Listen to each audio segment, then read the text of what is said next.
சென்னையில் ஒரு சாதாரண குடும்பத்தில் வாழ்ந்து வந்த காவ்யா என்ற பெண்ணுக்கு ஆரம்பத்திலிருந்தே ஒரே ஒரு கனவுதான் இருந்தது. மருத்துவமனையில் வேலை செய்து மக்களுக்கு சேவை செய்வது. அவளது தந்தை தெருவில் ஒரு சிறிய சைக்கிள் பழுது பார்க்கும் கடை நடத்தி வந்தார். தாய் வீடுகளில் தையல் வேலை செய்து வந்தார். வீட்டின் செலவுகள் எப்படியோ தட்டு தடுமாறி நடந்து கொண்டிருந்தன. காவ்யா படிப்பில் எப்போதும் சுட்டியாக இருந்தாள். அதனால் அவளது பெற்றோர் தங்களின் தேவைகளை குறைத்து கொண்டு கூட அவளை படிக்க வைத்தனர். 12ஆம் வகுப்பு தேர்ச்சி பெற்ற பிறகு அவள் ஒரு புகழ்பெற்ற கம்பெனியில் நர்சிங் நுழைவுத் தேர்வுக்கு தயாராக தொடங்கினாள். அதே பேட்சில் விவேக் என்ற பையனும் படித்து வந்தான். அவன் அமைதியான சுபாவம் கொண்டவன். யாரிடமும் அதிகம் பேச மாட்டான். சில நாட்களிலேயே காவ்யா மற்ற மாணவர்களை விட வித்தியாசமானவள் என்பதை அவன் உணர்ந்தான். அவள் தினமும் எல்லாரையும் விட முதலாக வகுப்பிற்கு வருவாள், கடைசியாக புறப்படுவாள். அவளது கண்களில் சோர்வு நிச்சயமாக இருக்கும், ஆனால் தைரியம் ஒருபோதும் குறையாது. தேர்வுகள் நடந்தன. சில வாரங்களுக்கு பிறகு முடிவுகளும் வந்தன. விவேக் தேர்வாகிவிட்டான். ஆனால் காவ்யா சில மதிப்பெண்களில் வாய்ப்பை இழந்தாள். முடிவுகளை பார்த்ததுமே அவளது முகத்தில் இருந்த அத்தனை பொலிவும் மறைந்து விட்டது. அவள் அமைதியாக கம்பெனிக்கு வெளியே ஒரு மரத்தின் அடியில் போய் உட்கார்ந்து கொண்டாள். அவளது கண்களிலிருந்து கண்ணீர் தொடர்ந்து வழிந்து கொண்டிருந்தது. அவளுக்கு தான் தோற்றுவிட்டோம் என்ற வேதனையை விட இனி அவளது பெற்றோரால் அவளை மீண்டும் படிக்க வைக்கும் சூழ்நிலை இருக்காது என்ற வழிதான் அதிகமாக இருந்தது. விவேக் வெகுநேரமாக அவளை பார்த்து கொண்டிருந்தான். கடைசியாக அவன் அவளிடம் சென்று, அழுதால் எல்லாம் சரியாக விடும் என்றால் இந்த உலகத்தில் யாருமே துக்கப்பட மாட்டார்களே என்றான். காவ்யா கண்ணீரை துடைத்தபடி, உனக்கு புரியாது. என் வீட்டில் மீண்டும் படிக்க வைக்கும் அளவுக்கு பணம் இல்லை. இந்த வாய்ப்பு போய்விட்டால் என் கனவும் போய்விடும் என்றாள். விவேக் சில நொடிகள் அமைதியாக இருந்தான். பிறகு அவன், ஒருவேளை படிப்புக்கான செலவு ஏதேனும் ஒரு வழியில் பூர்த்தியானால் என்று கேட்டான். காவ்யா அவனை ஆச்சரியத்துடன் பார்த்தாள். ஒருவேளை ஆறுதல் சொல்வதற்காக அவன் அப்படி சொல்கிறான் என்று அவளுக்கு தோன்றியது. ஆனால் விவேக் முழு தீவிரத்துடன், நீ படிப்பை தொடர வேண்டும் என்று நான் விரும்புகிறேன் என்றான். காவ்யா, நீ ஏன் அப்படி செய்வாய் என்று கேட்டாள். விவேக் எதையும் மறைக்காமல் நேரடியாக, ஏனென்றால் எனக்கு உன்னை பிடிக்கும். ஒருவேளை இது சரியான நேரமாக இல்லாமல் இருக்கலாம், ஆனால் உண்மை இதுதான் என்று பதிலளித்தான். காவ்யாவுக்கு இதை கேட்டதும் அதிர்ச்சியாக இருந்தாலும் அவள் எந்த அவசரமும் காட்டவில்லை. அவள் தெளிவாக, என்னால் இப்போது எந்த ஒரு உறவை பற்றியும் யோசிக்க முடியாது. என் முதல் பொறுப்பு என் கனவுதான். விவேக் புன்னகைத்து, எனக்கும் உன் பதிலுக்கு அவசரம் இல்லை. நீ படிப்பில் மட்டும் கவனம் செலுத்து. மீதி பொறுப்பு என்னுடையது என்றான். அன்று காவ்யா எந்த வாக்கையும் கொடுக்கவில்லை. ஆனால் முதல் முறையாக எந்த சுயநலமும் இல்லாமல் ஒருவருக்கு ஆதரவாக நிற்க விரும்பும் மனிதர்களும் இந்த உலகில் இருக்கிறார்கள் என்பதை அவள் உணர்ந்தாள். அடுத்த மாதமே காவ்யாவுக்கு ஒரு நல்ல நர்சிங் கல்லூரியில் சேர்க்கை கிடைத்தது. கட்டணம் செலுத்தப்பட்ட பிறகு விவேக்கால் இவ்வளவு பணத்தை எப்படி திரட்ட முடிந்தது என்று அவளுக்கு புரியவில்லை. மெல்ல மெல்ல அவளுக்கு உண்மை தெரிய வந்தது. காலையில் விவேக் ஒரு ஹோட்டலில் பாத்திரங்களை சுத்தம் செய்தான். பிற்பகலில் அருகிலுள்ள உணவகத்தில் சர்வராக வேலை செய்தான். மாலையானதும் வாடகை ரிக்ஷா ஓட்டினான்.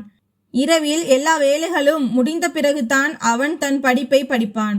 பலமுறை தொடர்ச்சியான வேலையால் அவனது கைகள் நடுங்கும். ஆனால் அவன் ஒருபோதும் குறை கூறியதில்லை. காவ்யா அவனிடம், ஏன் இதையெல்லாம் செய்கிறாய் என்று கேட்கும் போதெல்லாம் விவேக் ஒவ்வொரு முறையும் சிரித்து கொண்டே பேச்சை மாற்றி விடுவான். அவன் ஒருபோதும் தன் உதவியை சுட்டிக்காட்ட முயன்றதில்லை. அங்கிருந்த காவ்யாவும் அவனது உழைப்பு வீணாக கூடாது என்பதில் உறுதியாக இருந்தாள். அவள் படிப்பையே தன் உலகமாக மாற்றிக்கொண்டாள். ஒவ்வொரு தேர்விலும் நல்ல மதிப்பெண்கள் பெற்று முதலில் தன் மதிப்பெண் சான்றிதழை விவேக்கிடம்தான் காட்டுவாள். இருவரின் சந்திப்புகளும் குறைவாகவே இருந்தன. ஆனால் நம்பிக்கை பலப்பட்டு கொண்டே இருந்தது. மெல்ல மெல்ல காவ்யாவின் மனதிலும் விவேக் மீது மரியாதை உருவானது. அந்த மரியாதையே இப்போது காதலாக மாறியது. அது அவளுக்கே தெரியாமல் நடந்துவிட்டது. 4 ஆண்டுகள் கடந்தபோது அதிக காலம் எடுக்கவில்லை. காவ்யா தன் படிப்பை முடித்தாள். இப்போது அவளுக்கு மருத்துவமனையில் பயிற்சி பணி செய்வதற்கான வாய்ப்பு கிடைத்தது. தேர்வு கடிதம் கைகளில் கிடைத்ததும் அவளது கண்கள் கலங்கின. அவள் முதலில் விவேக்கைத்தான் அழைத்தாள். இருவரும் முன்பு தேர்வு தயாரிப்பின் போது அமர்ந்து பேசும் பழைய பூங்காவில் சந்தித்தனர். காவ்யா நியமன கடிதத்தை அவனை நோக்கி நீட்டினாள். விவேக் அதை படித்துவிட்டு சில நொடிகள் எதுவும் பேச முடியாமல் அமைதியானான். பிறகு மெல்லிய குரலில், இன்று உன் உழைப்பு ஜெயித்து விட்டது என்றான். காவ்யா புன்னகையுடன், நீ உடன் இல்லை என்றால் என்னால் இவ்வளவு தூரம் வந்திருக்கவே முடியாது என்று பதிலளித்தாள். அன்று மாலை இருவரும் முதன்முறையாக தங்கள் எதிர்காலத்தை பற்றி வெளிப்படையாக பேசிக்கொண்டனர். பயிற்சி பணி முடிந்ததும் தங்களின் குடும்பத்தினரிடம் திருமணத்தை பற்றி பேசுவது என முடிவெடுத்தனர். மிகவும் கடினமான பாதை இப்போது கடந்துவிட்டது என்று இருவருமே நினைத்து கொண்டிருந்தனர். ஆனால் உண்மையான சோதனை இன்னும் பாக்கி இருக்கிறது என்பது அவர்களுக்கு சிறிதும் தெரியவில்லை. பயிற்சி பணி தொடங்கியதும் காவ்யாவின் பொறுப்புகள் திடீரென அதிகரித்தன. பலமுறை அவள் தொடர்ச்சியாக பணியாற்ற வேண்டி வந்தது. இருவரும் சந்திக்கும் நேரம் குறையத் தொடங்கியது. ஆனாலும் இருவரும் தினமும் இரவில் போனில் தவறாமல் பேசி வந்தனர். இந்த நிலைமை பல மாதங்களாக தொடர்ந்தது. ஒரு ஞாயிற்றுக்கிழமை விவேக் காவ்யாவை சந்திக்க ஆயத்தமாகி கொண்டிருந்தான். அவன் விடுமுறை எடுத்திருந்தான். காலையிலிருந்தே அவளுக்காக காத்திருந்தான். ஆனால் பிற்பகலில் காவ்யாவிடமிருந்து போன் வந்தது. அவள் சோர்வான குரலில், இன்று மருத்துவமனையில் திடீரென வேலை அதிகமாகிவிட்டது, நான் நினைத்தால் கூட வர முடியாது என்றாள். விவேக் முதல் முறையாக ஏமாற்றத்துடன் பெருமூச்சு விட்டான். அவனது மனதிற்குள் பல நாட்களாக தேங்கி கிடந்த தனிமை அந்த நொடியில் வார்த்தைகளாக வெளிப்படத் தொடங்கியது. அவன் மெல்லிய குரலில், ஒவ்வொரு முறையும் ஏதோ ஒரு காரணம் வந்துவிடுகிறது, இப்போது உன்னிடம் எனக்காக நேரம் இல்லையா என்றான். காவ்யா அவனுக்கு புரிய வைக்க முயன்றாள். அப்படியெல்லாம் ஒன்றுமில்லை, இங்கே தினமும் புதிய பொறுப்புகள் கிடைக்கின்றன. இன்று நான் வேலையை விட்டு வந்தால் மற்றவர்கள் மீது பாரம் கூடிவிடும். இன்னும் கொஞ்ச காலம் பொறுத்துக்கொள், எல்லாம் பழசு போல் ஆகிவிடும் என்றாள். ஆனால் அந்த நேரத்தில் விவேக்கின் மனவேதனை அவனது யோசனையை விட மேலோங்கி இருந்தது. அவன், உனக்கு இப்போது என் தேவை இல்லாமல் போயிருக்கலாம். எந்த இலக்கை அடைய நான் உன்னோடு நின்றேனோ அங்கே அடைந்ததும் நான் பின்தங்கிவிட்டேன் என்றான். இதை கேட்ட காவ்யா சில நொடிகள் அமைதியானாள். அவள் அவ்வளவுதான் சொன்னாள். உனக்கு உண்மையிலேயே அப்படி தோன்றினால் நான் என்ன சொன்னாலும் உன் கோபத்தை தணிக்க முடியாது. உன் மனம் அமைதியானதும் பேசுவோம். அவ்வளவு சொல்லிவிட்டு அவள் போனை வைத்துவிட்டு மீண்டும் தன் வேலையில் மூழ்கினாள். மறுபுறம் விவேக் வெகுநேரம் அதே இடத்தில் அமர்ந்திருந்தான். தான் தேவைக்கு அதிகமாக பேசிவிட்டோம் என்பது அவனுக்கும் புரிந்தது. ஆனால் அந்த நேரத்தில் அவனது சுய மரியாதை அவனை மீண்டும் போன் செய்ய விடவில்லை. மறுநாள் காலை மருத்துவமனையிலிருந்து திரும்பும்போது ஆட்டோவிலிருந்து இறங்கிய காவ்யாவின் மொபைல் போன் சாலையில் கீழே விழுந்தது. அவள் அதை எடுப்பதற்குள் பின்னால் இருந்து அதிவேகமாக வந்த ஒரு வாகனம் அதன் மீது ஏறி சென்று விட்டது. மொபைல் முற்றிலும் உடைந்து போனது. அதிலிருந்த சிம் கார்டும் பழுதாகிவிட்டது. அன்று மருத்துவமனையில் தொடர்ச்சியாக வேலை இருந்ததால் உடனடியாக புதிய போன் வாங்குவதோ புதிய சிம் கார்டு எடுப்பதோ சாத்தியமில்லாமல் போனது. 2-3 நாட்களில் எல்லாவற்றையும் சரி செய்துவிட்டு முதலில் விவேக்கிடம் பேச வேண்டும் என்று அவள் மனதிற்குள் நினைத்து கொண்டாள். அங்கே விவேக்கும் மாலையானதும் அவளுக்கு போன் செய்தான். ஒவ்வொரு முறையும் என் பயன்பாட்டில் இல்லை என்ற பதிலே வந்தது. போன் சுவிட்ச் ஆஃப் ஆகியிருக்கும் என்று அவன் நினைத்தான். மறுநாளும் முயன்றான். அப்போதும் தொடர்பு கிடைக்கவில்லை. 3வது நாளும் அதே நிலைமைதான் நீடித்தது. இப்போது அவனது மனதில் சந்தேகம் எழத் தொடங்கியது.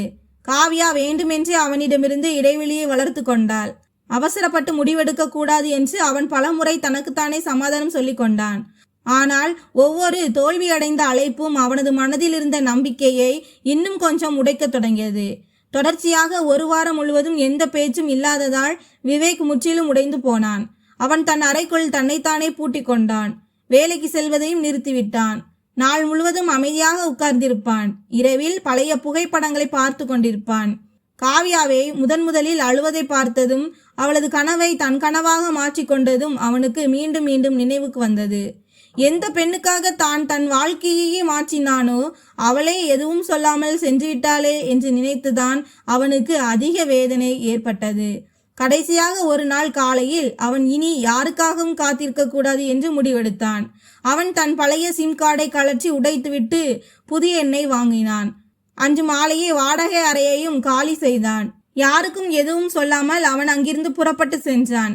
தன் பழைய நினைவுகள் தன்னை மீண்டும் மீண்டும் தொந்தரவு செய்யாத ஒரு புதிய நகரத்தில் புதிய தொடக்கத்தை செய்ய வேண்டும் என்று அவன் தீர்மானித்தான். மறுபுறம் காவ்யா புது சிம் கார்டு எடுத்த உடனேயே முதலில் விவேக்கின் எண்ணைத்தான் தொடர்பு கொண்டாள். ஆனால் இந்த எண் தற்போது பயன்பாட்டில் இல்லை என்ற பதிவு செய்யப்பட்ட குரலே ஒலித்தது. அவளது கைகள் நடுங்கின. அவள் மீண்டும் மீண்டும் அதே எண்ணை தொடர்பு கொண்டாள். ஆனால் ஒவ்வொரு முறையும் அதே பதிலே கிடைத்தது. காவ்யா முயற்சியை கைவிடவில்லை. விடுமுறை கிடைத்ததும் அவள் விவேக் வழக்கமாக செல்லும் அனைத்து இடங்களுக்கும் சென்றாள். ஹோட்டலில் விசாரித்தபோது அவன் பல நாட்களுக்கு முன்பே வேலையை விட்டுவிட்டான் என்பது தெரியவந்தது. உணவக உரிமையாளரும் அவன் திடீரென எதுவும் சொல்லாமல் சென்று விட்டதாக கூறினார். அவன் எந்த ரிக்ஷாவை வாடகைக்கு எடுத்தானோ அதன் உரிமையாளரும் விவேக்கு கணக்கை முடித்துவிட்டு சென்றான். அதன் பிறகு திரும்பவே இல்லை என்று மட்டுமே கூறினார்.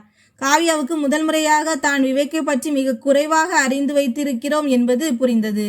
அவள் ஒருபோதும் அவனது ஊரின் பெயரை கேட்டதில்லை. அவனது குடும்பத்தை பற்றியும் விரிவாக தெரிந்து கொள்ளவில்லை. இருவரும் எப்போதும் எதிர்காலத்தை பற்றியே பேசிக் கொண்டனர். ஆனால் கடந்த காலத்தை பற்றி தெரிந்து கொள்ள வேண்டிய அவசியம் அவளுக்கு இருக்கவில்லை. இப்போது அந்த இடைவெளியே அவளுக்கு மிகப்பெரிய பலவீனமாக முன் நின்றது. பல மாதங்களாக அவள் நம்பிக்கையை விடவில்லை. எங்கே சிறிய தடம் கிடைத்தாலும் அவள் அங்கே சென்று விடுவாள். ஆனால் ஒவ்வொரு மகிழ்ச்சியும் அரைகுறையாகவே முடிந்தது. கடைசியாக அவள் தன் வழியை இதயத்திற்குள் புதைத்து கொண்டு முழுமையாக வேலையில் கவனத்தை செலுத்த தொடங்கினாள். அங்கே விவேக்கும் ஒரு புதிய நகரத்தில் மீண்டும் அதே உழைப்பு நிறைந்த வாழ்க்கையை வாழத் தொடங்கினான். ஒரே ஒரு வித்தியாசம்தான். முன்பு அவன் தனக்கு நெருக்கமான ஒருவரின் கனவுக்காக போராடினான். இப்போது தன் வாழ்க்கையை ஓட்டுவதற்காக மட்டுமே வேலை செய்தான். காலம் மெல்ல மெல்ல நகர்ந்தது. 7 ஆண்டுகள் கடந்தன. காவ்யா இப்போது ஒரு அனுபவமிக்க செவிலியராக மாறியிருந்தாள். அவளது உழைப்பை பார்த்து பெங்களூரில் உள்ள ஒரு பெரிய தனியார் மருத்துவமனையில் அவளுக்கு தற்காலிக பணி நியமனம் கடிதம் கிடைத்தது. அவள் எந்த தயக்கமும் இன்றி அந்த பணி நியமன கடிதத்தை ஏற்றுக்கொண்டாள். புதிய இடம், புதிய மனிதர்கள், புதிய பொறுப்புகள் அவளுக்காக காத்திருந்தன. வேலையில் சேரும் நாளில் அவள் அதிகாலையிலேயே பேருந்து மூலம் பெங்களூருவை அடைந்தாள். அந்த நகரம் அவளுக்கு முற்றிலும் அறிமுகமில்லாத ஒன்றாக இருந்தது. பேருந்து நிலையத்திற்கு வெளியே நின்று கொண்டு மருத்துவமனைக்கு செல்வதற்காக ரிக்ஷாவை தேடத் தொடங்கினாள். அப்போது ஒரு ரிக்ஷா அவளுக்கு முன்னால் வந்து நின்றது. ஓட்டுநர் புன்னகையுடன், மேடம், எங்கே செல்ல வேண்டும் என்று கேட்டான். ஓட்டுநரின் குரலை கேட்டதும் காவ்யா அவனை பார்த்தாள். ஆனால் அவன் தன் முகத்தின் பாதியை துண்டால் மூடியிருந்தான். கடுமையான வெயில் காரணமாக அவளும் முக கவசம் அணிந்திருந்தாள். அவள் மருத்துவமனையின் பெயரை கூறி வாடகை என்னவென்று கேட்டாள். ஓட்டுநர் புன்னகைத்து, உங்களுக்கு எது சரி என்று தோன்றுகிறதோ அதை கொடுங்கள் என்றான். அந்த பதிலை கேட்டு காவ்யாவுக்கு சற்று விசித்திரமாக இருந்தது. ஏனென்றால் இதுவரை எந்த ரிக்ஷா ஓட்டுநரும் அவளிடம் இப்படி பேசியதில்லை. அவள் அமைதியாக பின்னால் அமர்ந்து கொண்டாள். ரிக்ஷா மெல்ல மெல்ல சாலையில் நகரத் தொடங்கியது. சில நிமிடங்கள் இருவருக்கும் இடையே எந்த பேச்சும் இல்லை. வெயில் அதிகமாக இருந்தது. ஓட்டுநரின் நெற்றியிலிருந்து வியர்வை தொடர்ந்து சொட்டி கொண்டிருந்தது. காற்றோடு சேர்ந்து அவனது உடலின் லேசான நறுமணம் பின்னால் வரை வீசியது. அந்த நறுமணம் காவ்யாவுக்கு மிகவும் பரிச்சயமானதாக இருந்தது. அவள் அறியாமலேயே தன் கண்களை மூடிக்கொண்டாள். அவளது மனதிற்குள் பழைய நினைவுகள் ஒவ்வொன்றாக திரும்ப தொடங்கின.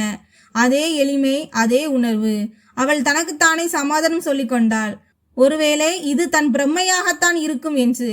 ஏனென்றால் 7 ஆண்டுகளுக்கு பிறகு ஒருவரை இப்படி திடீரென சந்திப்பது எளிதான விஷயம் அல்ல. இருந்தாலும் அவளது இதயம் மீண்டும் மீண்டும் அந்த சத்தத்திற்கும் அந்த நறுமணத்திற்கும் ஏதோ ஆழமான தொடர்பு இருக்கிறது என்றே சொல்லிக் கொண்டிருந்தது. சிறிது தூரம் சென்ற பிறகு ஓட்டுநர் தன் பையிலிருந்து கைக்குட்டையை எடுக்க முயன்றான். ஆனால் அது கீழே விழுந்துவிட்டது. காவ்யா எதுவும் பேசாமல் தன் கைக்குட்டையை முன்னால் நீட்டினாள். அவன் பின்னால் கையை நீட்டி அந்த கைக்குட்டையை வாங்கி தன் முகத்தின் வியர்வையை துடைக்க தொடங்கினான்.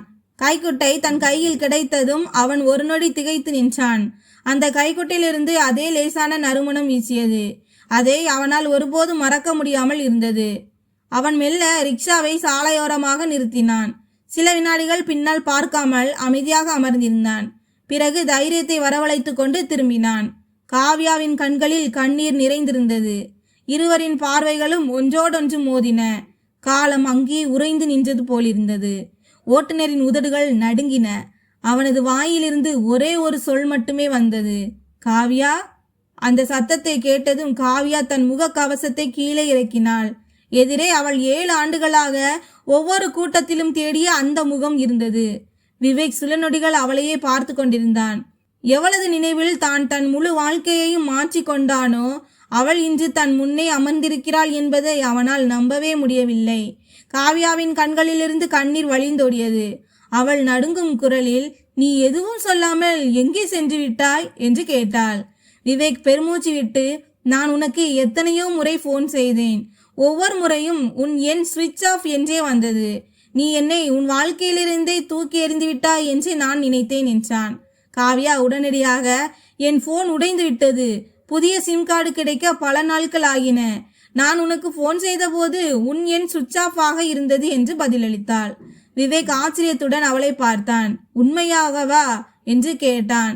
காவ்யா தலையசைத்து, நான் உன்னை எல்லா இடங்களிலும் தேடினேன்.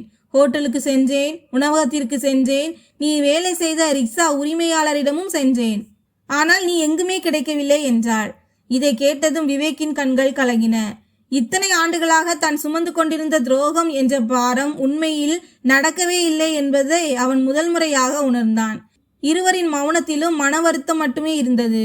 ஒரு சிறிய தவறான புரிதல் இருவரிடமிருந்தும் 7 ஆண்டுகளை பறித்துவிட்டது.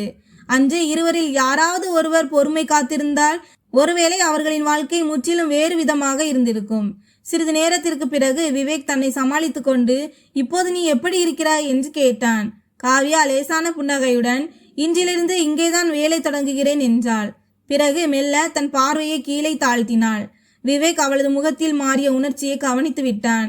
அவன் என்ன விஷயம் என்று கேட்டான். காவ்யா மெல்லிய குரலில், வீட்டில் எனக்கு திருமணம் நிச்சயமாகி விட்டது, அடுத்த மாதம் நிச்சயம் என்றாள். இதை கேட்டதும் விவேக்கின் முகத்தில் இருந்த புன்னகை மறைந்து போனது. அவன் எதுவும் பேசவில்லை. அமைதியாக எதிரே இருந்த சாலையை பார்க்க தொடங்கினான்.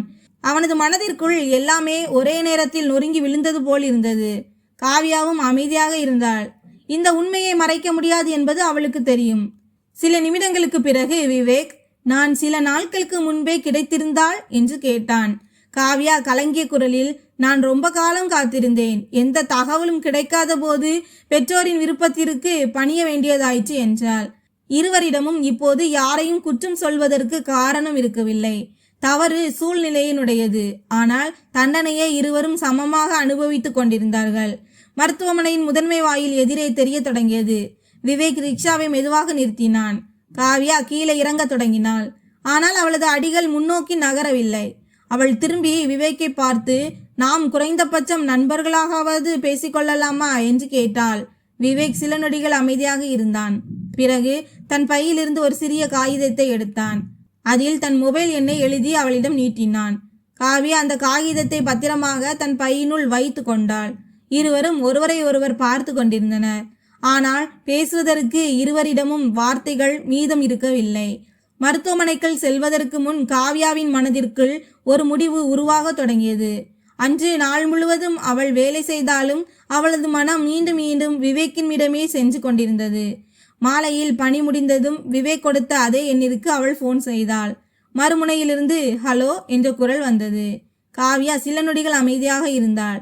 பிறகு, உனக்கு நேரம் இருந்தால் என்னை மீண்டும் பேருந்து நிலையம் வரை கொண்டு போய் விடுவாயா என்று கேட்டாள். விவேக் எந்த கேள்வியும் கேட்காமல் அங்கே வந்து சேர்ந்தான். இருவரும் மீண்டும் அதே ரிக்ஷாவில் அமர்ந்தனர். ஆனால் இந்த முறை பாதையில் மௌனம் இருக்கவில்லை. 7 ஆண்டுகளின் அரைகுறையான பேச்சுக்கள் மெல்ல மெல்ல வெளிவர தொடங்கின. இந்த ஆண்டுகளில் தான் வாழ்ந்த வாழ்க்கையை பற்றி இருவரும் ஒருவரிடம் ஒருவர் பகிர்ந்து கொண்டனர்.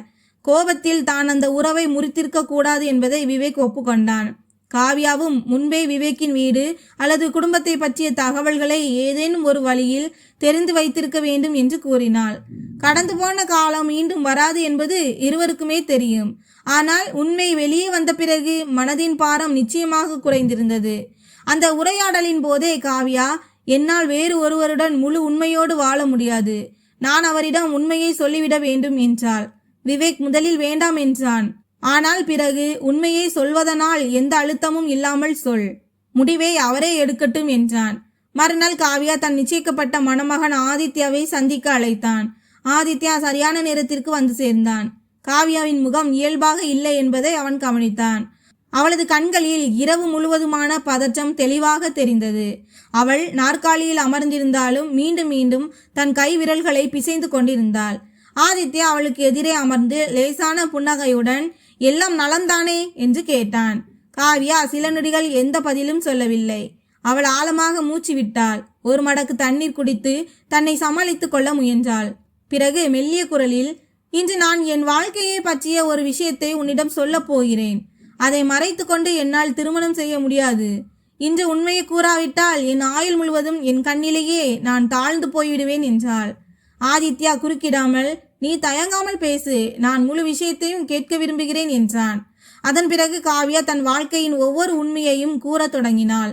அதை அவள் இன்று வரை தன் குடும்பத்தினரிடமிருந்து கூட மறைத்து வைத்திருந்தாள். தான் படிக்கும் காலத்தில் விவேக்கை எவ்வாறு சந்தித்தாள் என்பதை பற்றி கூறினாள்.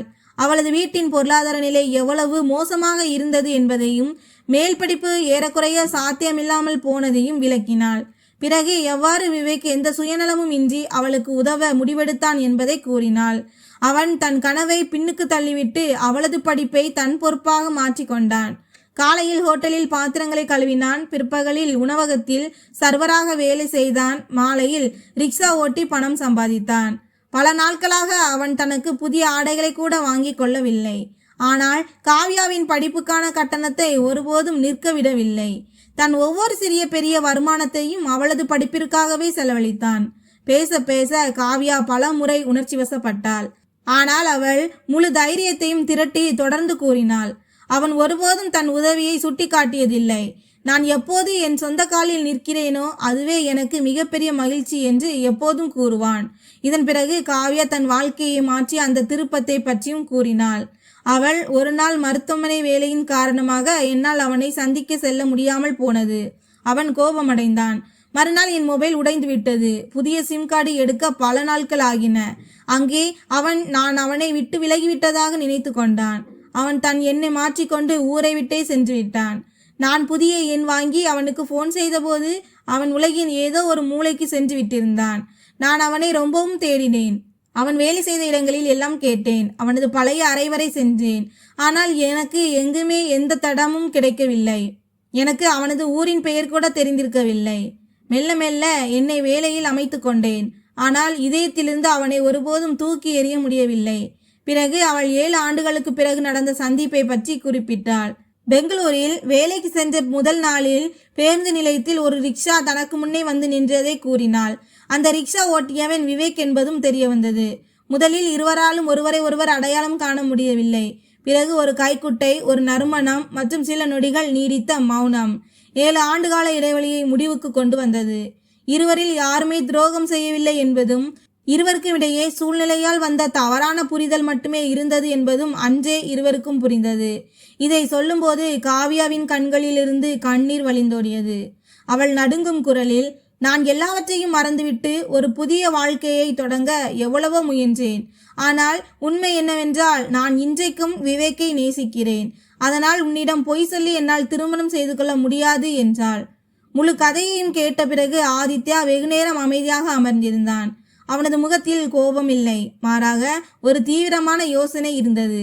அவன் தொடர்ந்து தரையை பார்த்து கொண்டிருந்தான். சில நிமிடங்களுக்கு பிறகு மெல்ல தலையை நிமிர்த்தி காவ்யாவின் கண்களை பார்த்து, அவன் உன் வாழ்க்கையில் மீண்டும் வரவில்லை என்றாலும் உன்னால் அவனை மறந்திருக்க முடியுமா என்று கேட்டான். காவ்யா எந்த தயக்கமும் இன்றி, இல்லை, நான் முயன்றேன், ஆனால் ஒருபோதும் என்னால் முடியவில்லை என்று பதிலளித்தாள். இந்த பதிலை கேட்டதும் ஆதித்யா தன் கண்களை மூடிக்கொண்டான். தன் முன்னே அமர்ந்திருக்கும் பெண் பொய் சொல்லி தன் வாழ்க்கையை இலகுவாக்கி கொண்டிருக்க முடியும். ஆனால் அவள் உண்மையை பேச தேர்ந்தெடுத்திருக்கிறாள் என்பதை அவன் உணர்ந்தான். சில நொடிகளுக்கு பிறகு அவன் புன்னகைத்து, எனக்கு இப்போது எல்லாம் புரிந்துவிட்டது. நான் உன்னை திருமணம் செய்து கொண்டால் ஒருவேளை உன் துணை எனக்கு கிடைக்கலாம். ஆனால் உன் இதயம் எனக்கு ஒருபோதும் கிடைக்காது. யாரோ ஒருவர் தன் வாழ்நாள் முழுவதும் சமரசம் செய்து கொள்ளும் ஒரு திருமண வாழ்க்கையை வாழ நான் விரும்பவில்லை என்றான். ஆதித்யா தொடர்ந்து, இக்காலத்தில் மனிதர்கள் உறவை காப்பாற்ற பொய் சொல்வார்கள். ஆனால் நீயோ உறவு முறிந்துவிடும் என்ற பயம் இருந்தும் உண்மையை பேச முடிவெடுத்தாய். உண்மையை பேசும் தைரியம் அனைவருக்கும் வந்துவிடாது. திருமணத்திற்கு முன்பே எல்லாவற்றையும் கூறியது நீ செய்த நல்ல காரியம். நான் உன்னை குறை சொல்ல மாட்டேன். ஏனென்றால் தவறு உன்னுடையதல்ல, விதியின் விளையாட்டு. இவ்வளவு கூறிவிட்டு அவன் இந்த விஷயத்தை யாருடைய முன்னிலையிலும் தவறாக சித்தரிக்க மாட்டேன் என்று காவ்யாவுக்கு உறுதியளித்தான். அவன் உன் வாழ்க்கை எங்கே அரைகுறையாக நின்றதோ அங்கிருந்தே மீண்டும் தொடங்க வேண்டும் என்று நான் விரும்புகிறேன் என்றான். ஆதித்யா உடனே தன் வீட்டிற்கு சென்று முதலில் தன் பெற்றோரிடம் பேசினான். அவர்களிடம் முழு உண்மையையும் கூறினான். தொடக்கத்தில் அவனது பெற்றோர் நிச்சயமாக அதிர்ச்சியடைந்தனர். ஆனால் முழு விஷயத்தையும் கேட்ட பிறகு இந்த உறவை மேற்கொண்டு தொடர்வது யாருக்குமே சரியாக இருக்காது என்பதை அவர்களும் புரிந்து கொண்டனர். மறுநாள் ஆதித்யாவே காவ்யாவின் தந்தைக்கு போன் செய்தான். அவன் மிகவும் மரியாதையுடன், அங்கிள், சில தனிப்பட்ட காரணங்களால் என்னால் இந்த உறவை மேற்கொண்டு கொண்டு செல்ல முடியாது. இதில் உங்கள் மகளின் மீதோ அல்லது உங்கள் குடும்பத்தின் மீதோ எந்த தவறும் இல்லை. இரு குடும்பங்களுக்கும் இடையே எந்த கசப்பும் வரக்கூடாது. நாம் எப்போதும் ஒருவரை ஒருவர் மதித்து நடக்க வேண்டும் என்பது என் விருப்பம் என்றான்.